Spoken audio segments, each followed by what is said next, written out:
Hello everyone, कैसे हो आप सब। So I hope you all are fine. तो हम लोग अपने 7th chapter profit loss and discount पे थे एंड उसके LOD1 के क्वेश्चंस कर रहे थे।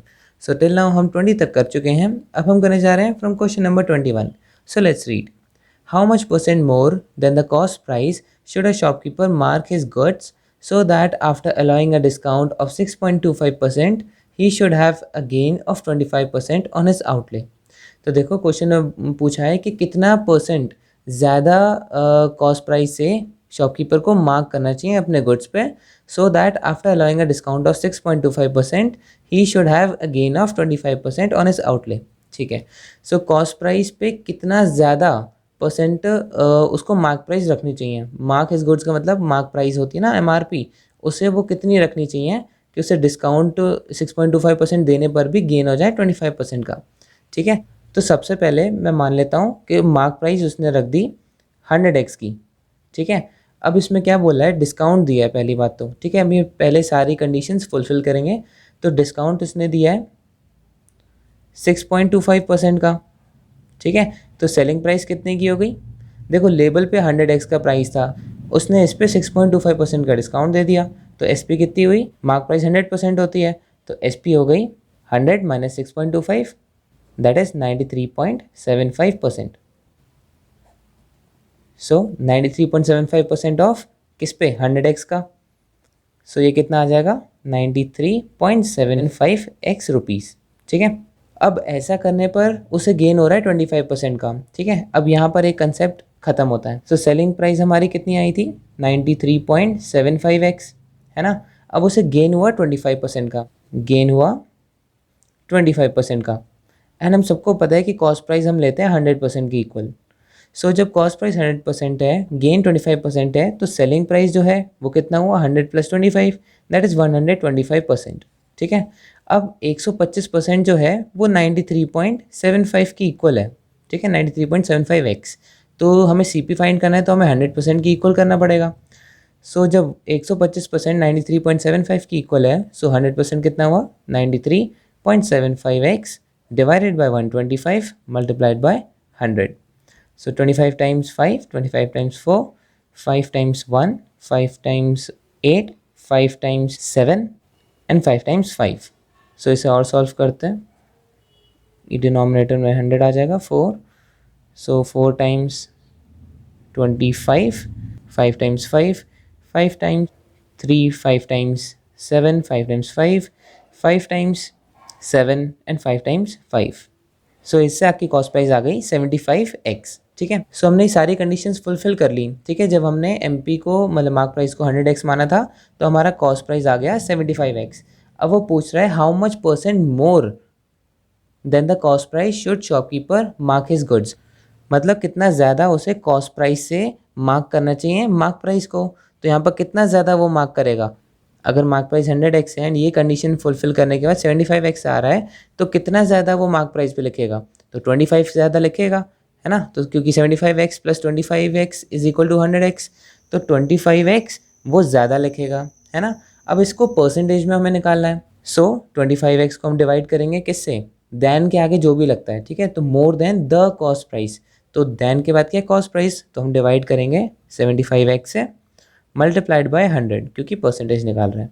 सो x cancel, 25 times 1, 25 times 3 and 100/3, ये आ जाएगा 33.33%। ठीक है, option number A is your answer. Now question number 22। A shopkeeper gives a discount of 10% on the marked price of goods in his shop. However, he still makes a gross profit of 50% on the cost price. Find the profit percent he would have made on the selling price had he sold at the marked price। ठीक है, तो एक shopkeeper ने क्या किया, marked price पे discount दे दिया 10% का, एंड डिस्काउंट देने पर भी उसको प्रॉफिट होता है 50% का ऑन कॉस्ट प्राइस। तो पहले इतना करते हैं। तो मैंने मान लिया कि उसने मार्क प्राइस उसकी हो गई 100x। ठीक है, बल्कि x भी क्यों लेना, ऐसे ही ले लेते हैं 100 रुपीज़। सो मार्क प्राइस मैंने मान लिया उसकी है 100 रुपीज़। अब 100 रुपीज़ पे उसने डिस्काउंट दे दिया, कितने का, 10% का, तो 10% ऑफ 100 इज 10 रुपीज़ का, उसने डिस्काउंट दे दिया। तो उसने बेचा कितने में, सेलिंग प्राइस हो गई 100 माइनस 10, दैट इज़ 90 रुपीज़ में उसने बेच दिया। ठीक है, अब however he still makes a profit of 50% on the cost price. अच्छा, अब ये जो उसने 90 रुपीज़ का बेचा है, इस पर उससे 50% का प्रॉफिट हो रहा है। तो यहाँ पर एक कंसेप्ट ख़त्म करते हैं। सो कॉस्ट प्राइस को हम लेते हैं 100%, है ना, एंड हमें प्रॉफिट कितना हो रहा है, प्रॉफिट हो रहा है 50% का। तो जाहिर सी बात है सेलिंग प्राइस कितना आएगी, 150%। अब ये 150%, इसकी वैल्यू हमें दे रखी है 90 रुपीज़ की इक्वल। सो 100% कितना हुआ, जो कि कॉस्ट प्राइस है। सो जब 150% 90 की इक्वल है, 100 हो गया 90 upon 150 into 100, simple unitary method. So 3 times 3, 3 times 5, 5 times 20, so 3 to 60 rupees हो गई आपकी cost price. So cost price तो हमें पता चल गई। अब क्या बोला है, find the profit percent he would have made on the selling price had he sold at the mark price. अगर वो अब मार्क प्राइस पे बेचता है तो उसे कितने का प्रॉफिट होता, बस। सो कॉस्ट प्राइस हमें पता चल गई 60। अब सेलिंग प्राइस उसने कितनी बोल दी, उसने मार्क प्राइस पे बेच दिया, मतलब 100 रुपये का बेच दिया उसने। सो अब बोला है गेन बताओ उसका, कितने का गेन हुआ, गेन परसेंटेज। सो गेन तो आपका हुआ 100 माइनस 60, है ना, selling price minus cost price ही गेन होता है। तो 40 रुपीज़ का तो आपका गेन हुआ। एंड अगर आपको परसेंटेज गेन निकालना है तो उसका फॉर्मूला क्या होता है, gain divided by cost price that is 60 multiplied by 100। सो 0 से 0 कैंसिल, 2 टाइम्स 2, 2 टाइम्स 3, सो ये आ जाएगा 200 अपॉन 3। इसे और सॉल्व करेंगे तो 3 6 18.267, सो 6.67% का आपके पास गेन आएगा। सॉरी, ये 66.67 है, ठीक है। So option number B is your answer. Now question number 23. A wholesaler allows a discount of 25% on the list price to a retailer. The retailer sells at 10% discount on the list price. If the customer paid 54 rupees for an article, what is the profit by the retailer? तो देखो question में यहाँ बोला है कि एक wholesaler ने एक रिटेलर को 25% डिस्काउंट पे बेच दिया, एंड वो डिस्काउंट किस पे लगा, लिस्ट प्राइस पे। तो लिस्ट प्राइस हम सबको पता है क्या होती है, मार्क प्राइस होती है, जो MRP लिखी होती है ना वो। सो मैं मान लेता हूँ मार्क प्राइस को 100x, ठीक है। 100 मैंने इसलिए लिया है क्योंकि इससे कैलकुलेशन ईजी हो जाएगी। तो मार्क प्राइस मैंने मान दी 100x। अब होलसेलर ने क्या किया, उसने डिस्काउंट दिया 25% पे इस पे, ठीक है। सो डिस्काउंट कितना है, 25% ऑफ 100x। सो ये कितना हो गया, 25x, ठीक है। सो होलसेलर की सेलिंग प्राइस कितनी हो गई, मतलब कितने में उसने रिटेलर को बेचा, तो mark price minus discount, that is 75x में उसने रिटेलर को बेच दिया। अब ये तो होलसेलर की बात हो गई ख़त्म। अब रिटेलर की बात पे आते हैं। अब होलसेलर ने जितने में रिटेलर को बेचा, रिटेलर की वो कॉस्ट प्राइस हो गई, है ना, जितने में उसने रिटेलर से ख़रीदा वो ये है, दैट इज 75x, ठीक है। अब आगे क्या बोला है, the retailer sells at 10% discount on the list price. अभी रिटेलर ने किसी कस्टमर को 10% डिस्काउंट पे बेच दिया, ये जो उसे 75x का पड़ा था। तो इसने जो डिस्काउंट दिया वो कितना था, 10% ऑन क्या था, ऑन द लिस्ट प्राइस। तो लिस्ट प्राइस कितनी थी, 100x। सो ये कितना आ गया, 10x। सो रिटेलर की सेलिंग प्राइस कितनी हो गई, देखो यहाँ पर लिखा था retailer sells at 10% discount on the list price, मतलब लिस्ट प्राइस से 10% कम में उसने बेच दिया। तो 100x में से 10x उसने डिस्काउंट दे दिया, तो सेलिंग प्राइस उसकी कितनी हो गई, 100x minus 10x, that is 90x, ठीक है। तो 90x हो गई उसकी selling price, and cost price कितनी हो गई, 75x। अब बोला है if the customer paid 54 rupees for an article, what is the profit by the retailer. तो कस्टमर ने 54 रुपीज़ दिए हैं उस आर्टिकल के, ठीक है। तो मतलब ये जो 90x है ये किसके इक्वल हो गया, 54 रुपीज़ के इक्वल, मतलब जितने में रिटेलर ने कस्टमर को खरीदा उतने ही तो रुपये देगा कस्टमर भी। सो जो सेलिंग प्राइस थी रिटेलर की वही 54 रुपीज़ के इक्वल है। सो हमें पता चल गया 90x जो है वो 54 के इक्वल है। एंड अब हमसे पूछा है what is the profit by the retailer, कि रिटेलर का प्रॉफिट कितना हुआ। तो प्रॉफिट का फॉर्मूला क्या होता है, profit equals to selling price minus cost price, है ना। So selling price is 90x minus cost price is 75x। तो प्रॉफिट कितना आ गया, 90 माइनस 75, दैट इज़ 15x आ गया आपका प्रॉफिट। तो अब हमें इसको ही फाइंड आउट करना है। तो प्रॉफिट कितना है, 15x की हमें वैल्यू निकालनी है। तो ध्यान से देखो, जब 90x जो है वो 54 के इक्वल है, तो 15x कितने के इक्वल हुआ, 54 divided by 90 multiplied by 15, that's it. इसे सॉल्व कर लो, आपका आंसर आ जाएगा। So 9 times 10 and 9 times x, 2 times 3 and 2 times 5 and 5 times 3, so 3 3 9 rupees आ गया आपका profit. That's it. Option number B is your answer. Now question number 24. In question number 23, also find the retailer's percentage profit on his cost, giving your answer correct to 2 decimal places. Okay, तो question number 23 में अब हमें एक और चीज़ निकालने को बोली है. Also find the retailers percentage profit. Retailer का परसेंटेज प्रॉफिट कितना है. तो परसेंटेज प्रॉफिट का फॉर्मूला क्या होता है. Percentage profit equals profit upon CP into 100, है ना.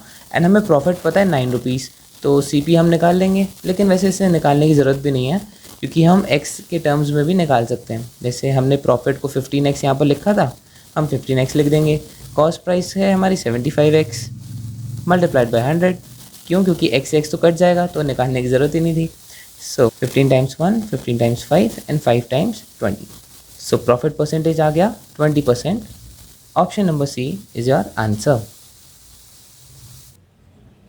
Now question number 25. The cost of production of a shirt in 2019 was 2,200, divided between material, labor and overhead in the ratio 4:5:2. If the shirt is marketed at a price that gives a 10% profit on the component of price accounted for by labor, what is the marked price of the set? तो देखो question में क्या बोला है. A cost of production of a shirt. Shirt की cost of production total आई है 2200 की. तो हमें शर्ट की पूरी कॉस्ट प्राइस पता है 2200. Okay, divided between material, labour and overhead. अब ये जो कॉस्ट आई है वो कैसे कैसे आई है. हमने मटेरियल में कितना लगाया, हमने लेबर को कितना दिया, हमने ओवरहेड में कितना पैसा खर्च किया. तो वो पैसा हमने खर्च किया 4:5:2 के रेशियो में, जो कि कंबाइन मिला के 2200 बन रहा है. अब बोला है if the shirt is marked at a price that gives a 10% profit. किस पे 10% प्रॉफिट है. On the component of the price accounted for by labour. ठीक है. सो अब यहाँ पे बोला है कि प्रॉफिट जो हमें मिला है वो 10% मिला है on the cost of labour. Labour पे जो हमने खर्च किया है ना उसका 10%. सो पहले हम निकालते हैं कि लेबर पे हमने कितना पैसा खर्च किया है. So material is to labour is to overhead, ये हमें दे रखा है 4:5:2 के रेशियो में. ठीक है. सो लेबर पे हमने कितना खर्च किया है. अच्छा, ये टोटल मिला के 2200 का खर्चा है. सो लेबर पे हमने खर्च किया है 5 अपॉन टोटल कितना है 4 + 5 इज़ 9, 9 + 2 इज़ 11. सो 5/11 इंटू 2200, इतना हमने लेबर पे खर्च किया है. सो 11 टाइम्स 200 एंड कितना आया 1000 हमने लेबर पे खर्च किया. तो अब बोला है प्रॉफिट कितना है. प्रॉफिट हमें बताया है 10% on the component of price accounted for by labour. So 10% of जितना लेबर पे खर्चा हुआ था, दैट इज़ 100 रुपीज़ आपका प्रॉफिट है. ठीक है. एंड हमसे पूछा क्या है, what is the marked price of the set. अब मार्क्ड प्राइस क्योंकि कोई डिस्काउंट नहीं दिया है तो सेलिंग प्राइस ही मार्क्ड प्राइस है. सो पहले हम सेलिंग प्राइस बताते हैं. सो selling price is cost price plus profit. Cost price plus profit. Cost price is 2200 plus profit is 100, that is 2300 आ गया आपकी सेलिंग प्राइस. एंड यही आपकी मार्क प्राइस भी है. मार्क प्राइस भी हो गई 2300. That's it. This is your answer. Option number B. So that is it for the video. I hope आपकी समझ में आया होगा. कोई भी प्रॉब्लम हो तो उसे कमेंट सेक्शन में मेंशन कर देना. एंड अगर वीडियो अच्छी लगी so do not forget to like, share and subscribe to our channel. And thank you so much for watching.